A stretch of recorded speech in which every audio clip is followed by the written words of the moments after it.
Welcome back. We are here with our partner, Mike from L&B Healthy Pet Markets. Mike, how are you doing today, man? Good. How are you, Easton? I'm doing amazing. It is so awesome to chat with you once again. We always have such amazing uh, conversations. So you became a partner alongside Mark almost 4 years ago for L&B. How did this opportunity uh, kind of come about for you? Yeah, absolutely. So the store's in Montclair, New Jersey, and I had grown up near that area, not in Montclair. But my father actually has an accounting office in Montclair, and he lived in West Orange. So we spent a lot of time. West Orange is, for those who don't know, just right next to Montclair. So I spent a lot of time in that area, so I kind of knew the area growing up. And right next door to my father's accounting office, there was a pet store. And they sold healthy pet food. And they opened and they were there for about a year. And unfortunately, it didn't go too well. They were ready to close and shut their doors after a year of being in business.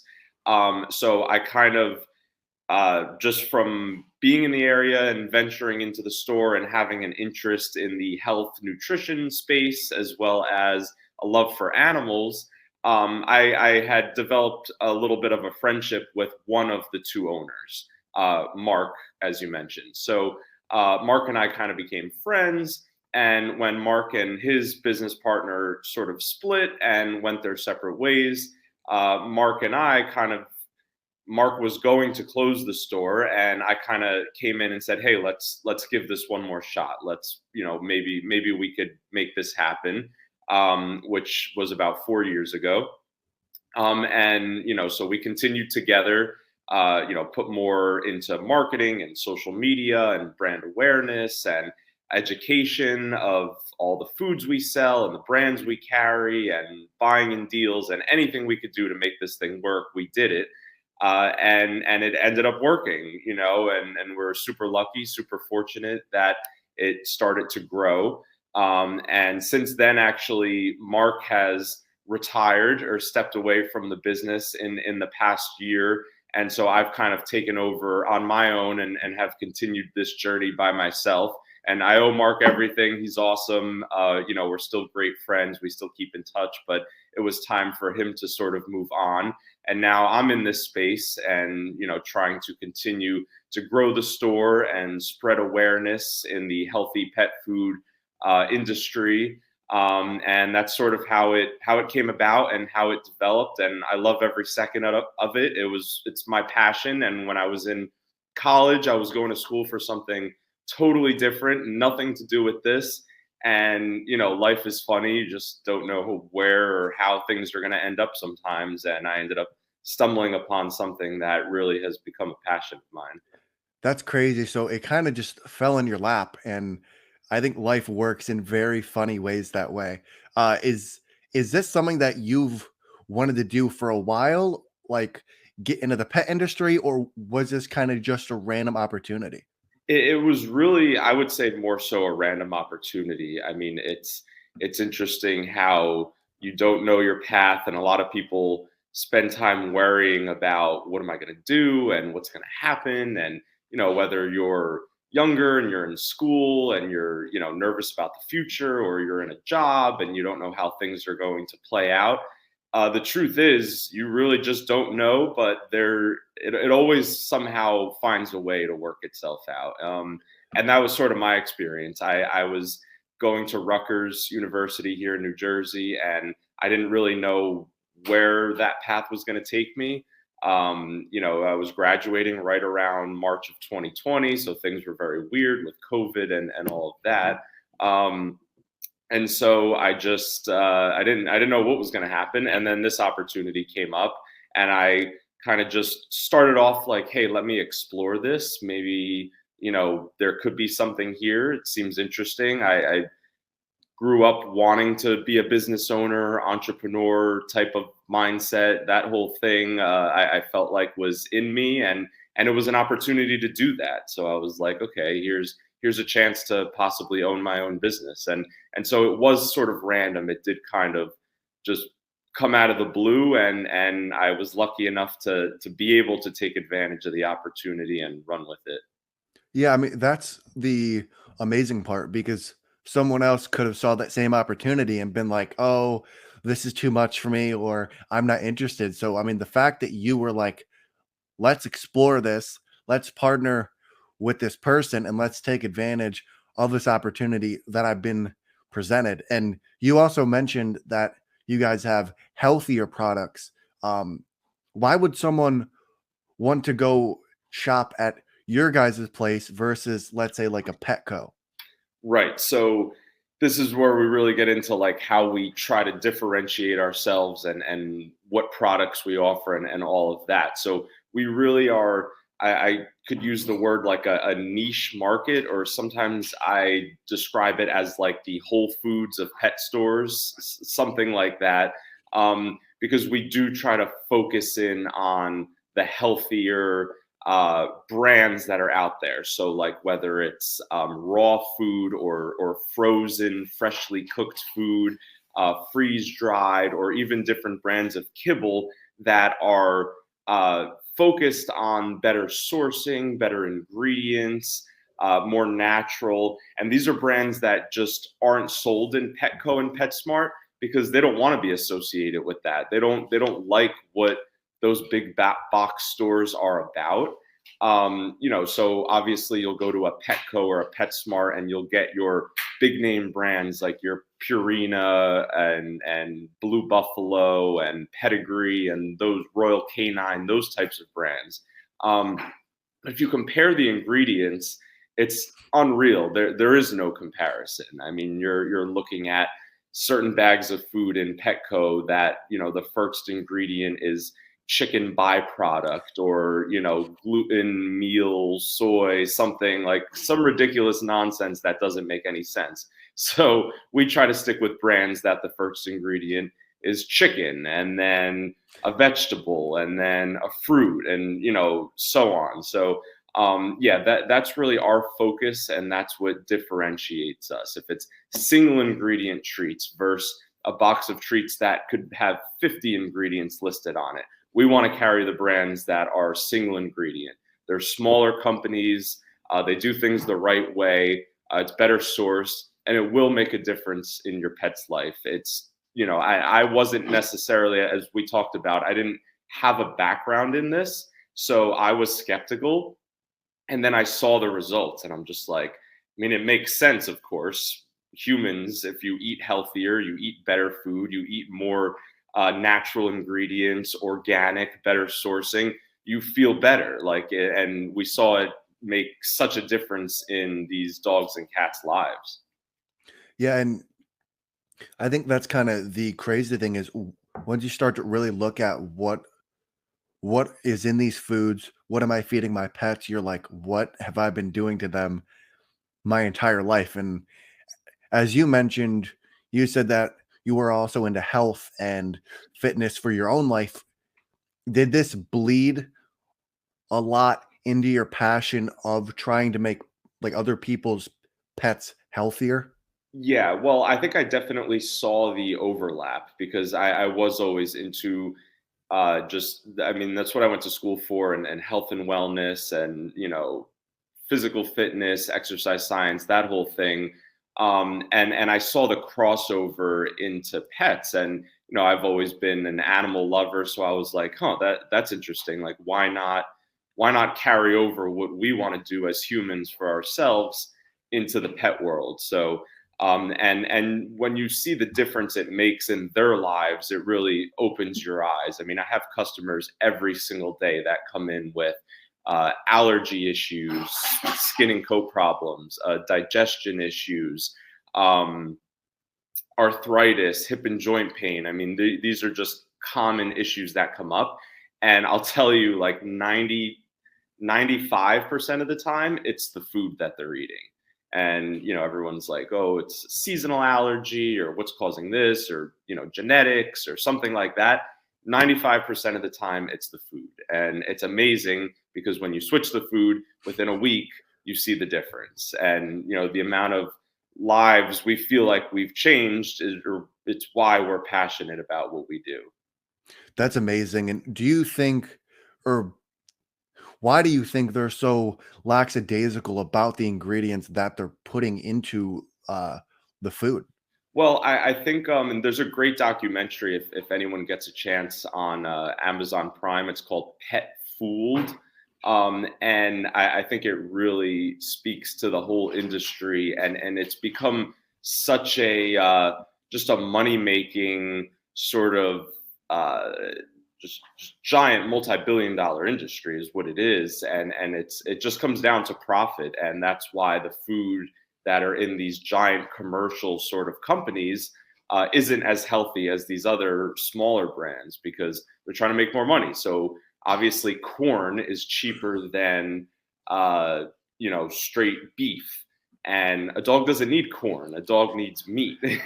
So you look at like just different grains and starches that go into the food. It's filler, and it's so that the food could be cheaper to make, and when they sell it they can make more money, and that's really what it comes down to, unfortunately. And again, there's the crossover into us humans where you see these big brands that do the exact same thing, whether it's like Nestle or some of the other big brands like Palm Olive. These huge brands, or Coke or Pepsi, they also own the pet food companies that I'm talking about. So they're That's doing it wild. in human food and they're doing it in pet food. They all own the major pet food companies. It's kind of crazy. Yeah, and it seems like ju- just like you said, their entire goal is just money and just keeping the pets and the humans on the medication, like on the allergy pills, all that stuff that you mentioned. And the fact that you guys are able to cure it or fix it in a week, in 2 weeks, just by changing their diet is insane. That's crazy. And you also made a video about how Prina had a veterinarian diet plan, and they came out and it was found out that they had too much vitamin D Mhm. in the plan and that it was deadly for dogs. Why do you think this information is coming out now and like being like surfaced to the population? Yeah, I think more and more people are waking up to this. So I think it's a product of just the time, and what is being uncovered and what we're learning, and more information coming out. But yeah, it's scary when you then get into the veterinarian side of things. Um, I think there's a lot of great vets out there. I'm not knocking vets, but I think the way vets are trained are always to go to the medication and the pills and drugs and steroid shots and that sort of thing. So I would just urge people to consider other options first. I'm not saying your vet is wrong. I'm not saying they don't know what they're talking about. But try the holistic approach. Try changing the food. Use raw goat's milk. I've seen it work miracles. I've seen it shrink tumors on dogs. Like, it's incredible. Try CBD or something for anxiety before you go to Benadryl. Just give it a try. I'm not saying don't do what your vet says. It's just try this first, because maybe you don't need the steroid shots for the allergies. Maybe your dog just has a chicken allergy and you need to get them off chicken. Again, maybe you don't need the Benadryl and the drugs for anxiety or calming. Maybe you could use something a lot more natural. So there's a lot out there, and I think more and more people are becoming educated about what's out there.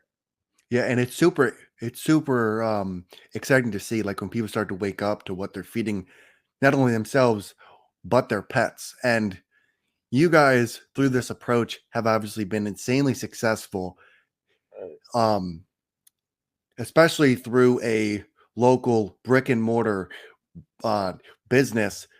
If you were talking to someone and they wanted to start their own local brick and mortar business, what would some tips or advice be to them for just starting out? Yeah, I mean, right off the bat, I would say make sure you're passionate. Make sure you're doing it for the right reasons. Because like any business owner knows, it's no joke. I mean, you're working 7 days, you're working long hours, so you better be passionate about what you're doing, and you better be in it for the long run. So I would say that's a good start. Make sure you're in the right area for your type of business. Make sure it fits. Because if it's brick and mortar, obviously you're going to be in a specific town or a city or a neighborhood. Definitely make sure, do your market research. I would say make sure you don't have a lot of competitors nearby. Make sure that you have the customer base that will be interested in your product or your service. Make sure it makes sense for where you're located. And honestly, funds and money comes down to, that a lot of issues that I think brick and mortars face, because you have your rent and you have payroll, and a lot of unforeseen issues come up in terms of, we didn't realize construction was going to cost this amount. We didn't realize how expensive the insurance or the utilities would be. So I would say just make sure you're extra safe and prepared from a financial perspective before you dive into something. And you guys also post a lot on social media. You do a lot of personal videos, which I love to see from a local standpoint.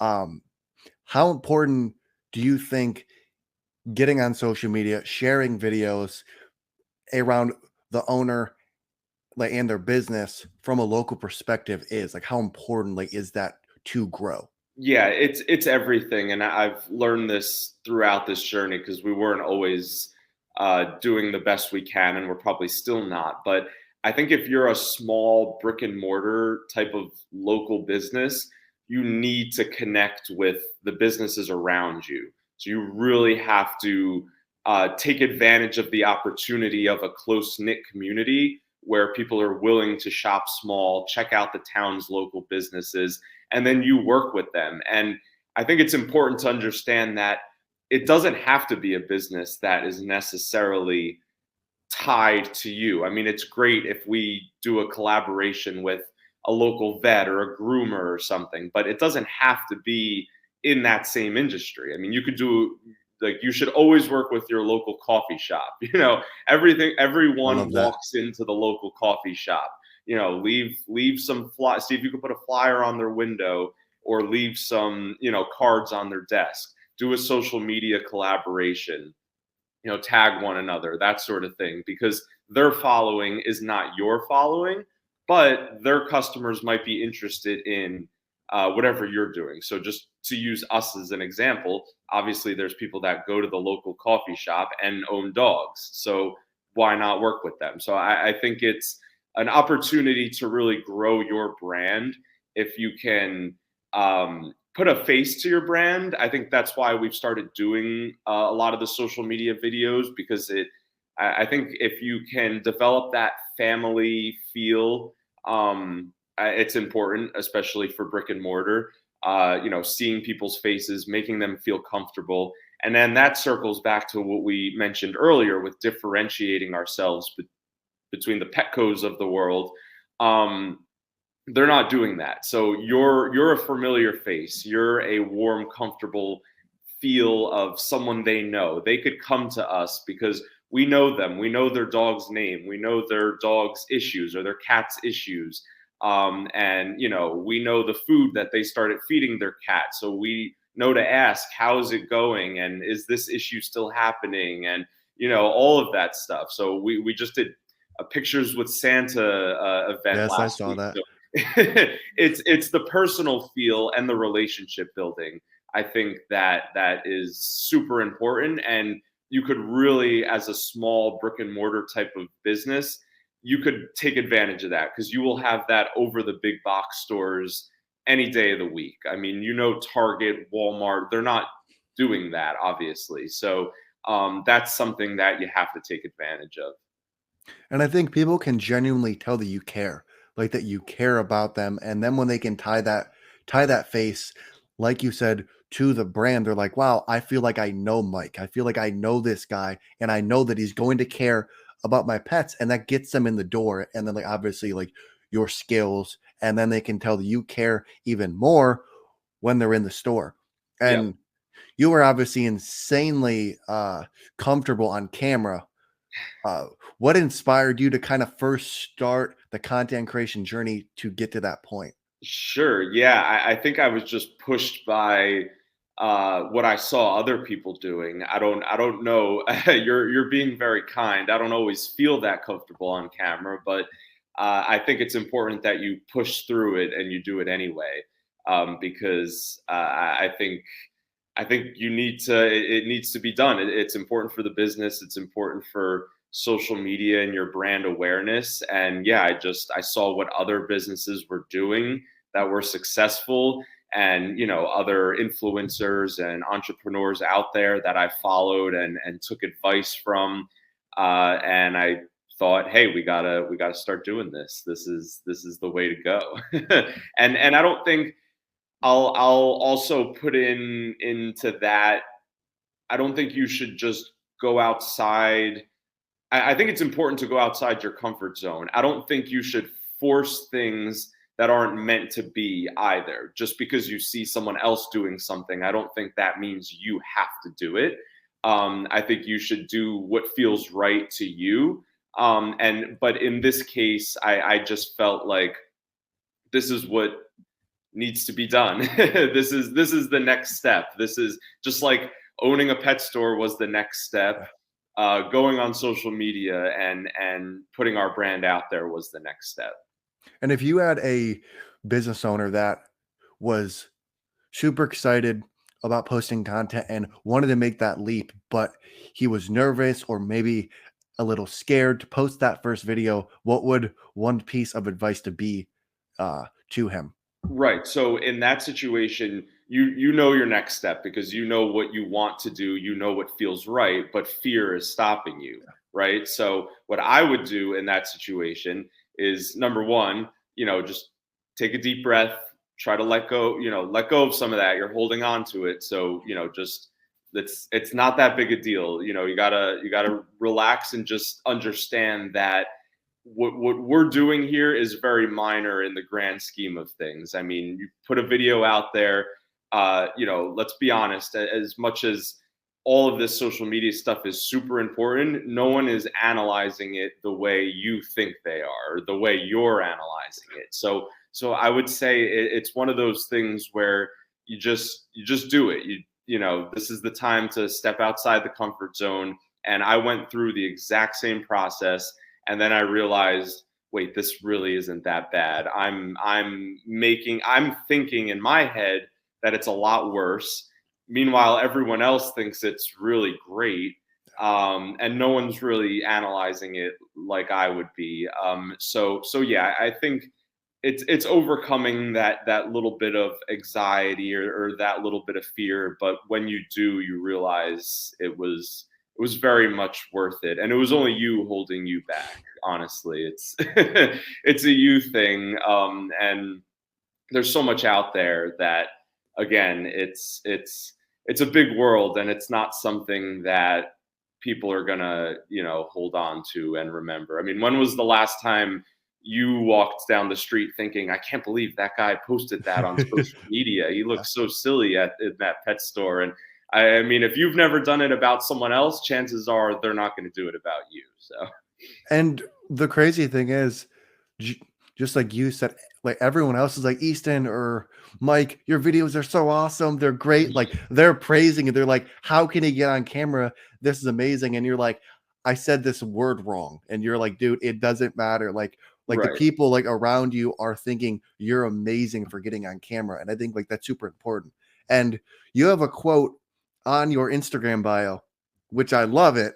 It says, when you want something, all the universe conspires in helping you to achieve it. Could you kind of dive deeper into why you decided to put that exact quote on your bio? Yeah, sure. So I got that from a book. Of course, I'm blanking on the name of the book right now, but um, it's just something that I've tried to really live by. I'm into personal growth. I'm into, you could call it, spiritual growth, or you could call it personal growth. I think it's all the same thing. But I believe so. So in that direction, I'm very into surrender and allowing things to play out the way they're supposed to, and seeing life's path. And so, yes, I believe that when you have a passion, you should go in the direction of that passion, because life or the universe is going to lay it out for you, and you could walk that path, and it will play out in a way that you might not always expect. Maybe the end result won't be the exact end result that you thought from the beginning, but there's always a way, and you have more help on your side than I think you even realize. So you just kind of have to walk the path, and it will develop in front of you. And that's sort of how I try to live. Let go of the fear, let go of the anxiety, and just sort of trust the process, trust the unfolding. That's sort of how I see that quote, sort of trust the unfolding of what's meant to be. I love that. That's amazing. Uh, I have two more questions. One, if you could have dinner with two people, one from the past and one from the present, who would you have dinner with? Ooh, man. That's a good one. I actually, this crossed my mind recently, because I've heard the question before, but all right, so past and current. That's a good one. Okay, I'm gonna go current first, because this is a little bit easier, and this is gonna be a sort of sound like a fan pick, but I'm gonna go with Tom Brady as current. But there's more layers to it than just being a Patriots fan. I want to know what drove him. I want to know, how he stayed so competitive and worked so hard all those years. And I want to know how things are going now when you have that sort of life. Because a lot of us do this where we build, I'll use the word ego, but I don't want to point fingers. You sort of build this persona, we could say, and then that persona's gone, and what's left. So I'd be curious to know how he's handling things now that that sort of structure of this mental persona of this god of a person is sort of gone. What are you left with? And that's the danger of, I'm going off on a spiritual growth rant, but that's sort of the danger of building that mental structure, of that mental persona of, this is how things need to be, and this is the type of person I want to be seen as, and worried about other people's opinions and all of that. Because when that gets taken away, which it can in an instant, you get sick, you lose your house, someone dies, God forbid, what are you left with? So I want to know sort of how he's handling things now. As far as past, wow, that's a tough one. I don't know if I could give you a name. It would probably have to be like some sort of historical figure. I mean, First one that comes to mind. First one that comes to mind, or I guess it's going to be in the spiritual world, and hopefully, I'm not trying to turn people off, but No, you're good. some sort of like either like Buddha or like Jesus, someone like that. And I'm not a super Catholic religious guy. I see these figures as just really advanced in terms of spiritual growth. So I'd want to talk to like a figure like that, like Lao Tzu or like Buddha or Jesus, I would say. I like that. And one more question. Why did you decide to partner with us and offer discounts? Yeah, absolutely. I mean, I think what you guys are doing is really awesome. I think it's a great opportunity for all of us business owners to kind of work together and help one another, and that's what it's about. I mean, at the end of the day, you don't need to tear someone else down in order to build yourself up. There's always plenty of abundance for everyone, and I think this was an opportunity to work together and collaborate and see how other business owners operate and help each other to grow. And I'm happy to offer the discount because it makes sense for both parties, and it's a big part of business. You have to be able to give a little to get a ton more back, I'm sure. And it's awesome to work with you guys, and I'm looking forward to the collaboration. Thank you for the kind words as well. I love that. And so is there anything that you would like to add for us ending here? And how can people get a hold of you and your pet shop?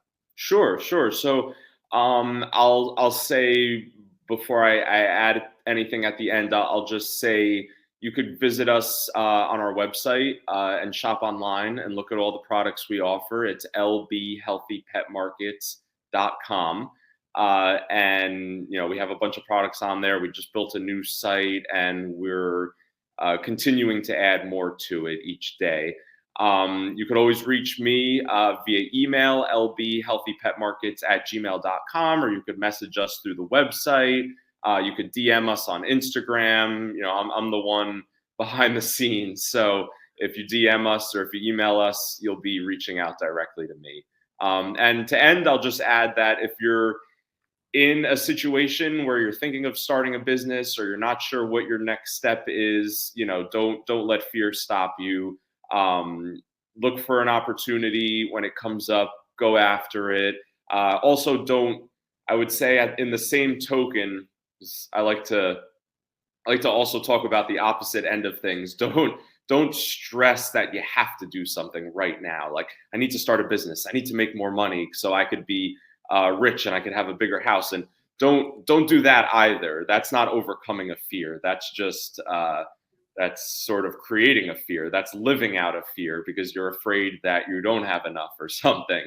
So if something's stopping you and you really want to do it, yes, push through and overcome that fear. But don't be afraid to be patient and see what opportunities are available. There might not be something right now, but maybe in 3 months from now, the perfect situation is about to come up, and you don't want to miss that. That's awesome. That is some um, amazing wisdom. I love it. So, Mike, thank you so much. This is an amazing conversation. I loved all of it. You dropped some gems. And like, just thank you so much, man. I appreciate it. Yeah, thanks for having me, Easton. Look forward to talking again soon.